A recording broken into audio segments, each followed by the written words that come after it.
नसल्ली अला रसूलिल करीम अम्मा बाद फ़ौज़ु बिल्लाहि मिनश शैतानिर रजीम बिस्मिल्लाहिर रहमानिर रहीम इन्नल्लाहा व मलाइकतहु युसल्लूना अला नबी या अय्युहल्लज़ीना आमनू सल्लु अलैहि व सल्लिमू तस्लीमा।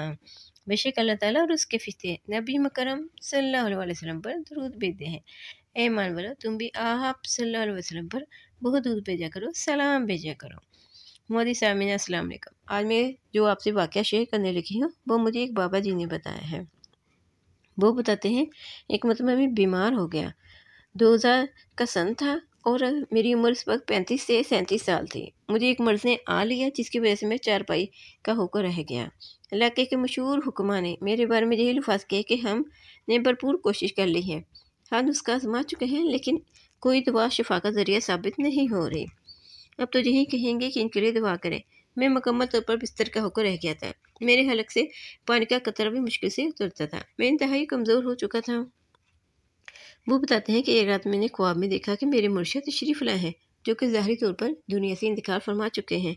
इनके हाथ में एक सफ़ेद रंग का चार्ट होता है जिस पर 5 या 7 दायरों की शक्ल में अरबी के कुछ अल्फाज लिखे होते हैं। मेरी कमी पेशी अल्लाह ताला माफ़ फरमाए, लेकिन मेरे मसाइब वो दूध इब्राहिमी के अल्फाज थे। बाबा जी बताते हैं कि मैं मुर्शिद की तरफ मुतवज्जा होता हूँ तो मेरे मुर्शिद फरमाते हैं, मोयुद्दीन परेशान ना हो, अल्लाह करीम ने शिफा देगा और तू बिल्कुल ठीक हो जाएगा। मैं तेरे लिए बारगाह सरात सल्लल्लाहु अलैहि वसल्लम से तवीज़ लिखवा कर लाया हूँ। इंशाल्लाह तेरा सारा मर्ज़ ख़त्म हो जाएगा और तू ठीक हो जाएगा।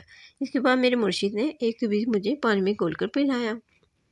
मिट्टी के प्याल में जब मैंने देखा तो इस पानी का रंग तवीज़ की स्याही की वजह से स्याह हो चुका था। मैंने मुर्शिद के हुक्म के मुताबिक पानी पी लिया। इसी दौरान मेरा ख्वाब मुकम्मल हो गया और मेरी आँख खुल गई। मैंने देखा मेरे सारे कपड़े और बिस्तर पसीने से शराबूर है और मेरे वजूद से निकलने वाले पसीने से बदबू आ रही है। मेरे पसीने का रंग पीले रंग का था। मेरे कपड़े और बिस्तर जहाँ तक पसीने की पहुँच हुई थी पीला हो चुका था। मैंने खुद को हल्का फुल्का महसूस किया।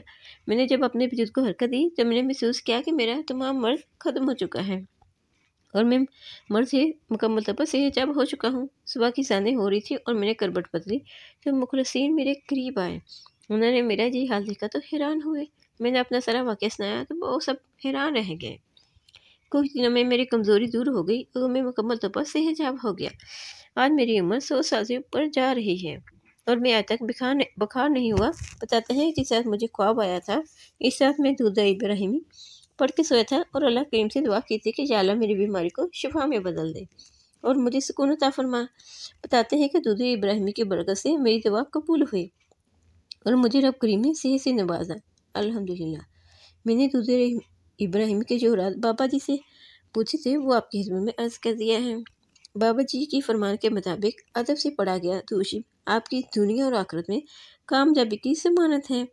इसलिए अदब से मोहब्बत से दूध इब्राहिमी पढ़ें और गफलत और सुस्ती से हटकर इंतहाई एहतमाम तवज्जो से दूध इब्राहिमी का विर्द करें। इसलिए हमें भी चाहिए कि मोहब्बत से अदब से दूध इब्राहिमी की कसरत करें और इसको अपनी ज़िंदगी में शामिल करें, इसको वक्त दें ताकि हम पे भी इसकी फैज़ व बरक़ात का फैज़ जारी हो। आखिर में अल्लाह ताला से दुआ है कि हमें भी मोहब्बत से अदब से दूध इस्लाम पढ़ने, पढ़ाने, लिखने, लिखवाने और इसकी नशरियात करने की तौफ़ीक़ अता फ़रमाए। आमीन सुआमीन बिजाह नबी अमीन करीम सल्लल्लाहु अलैहि वसल्लम।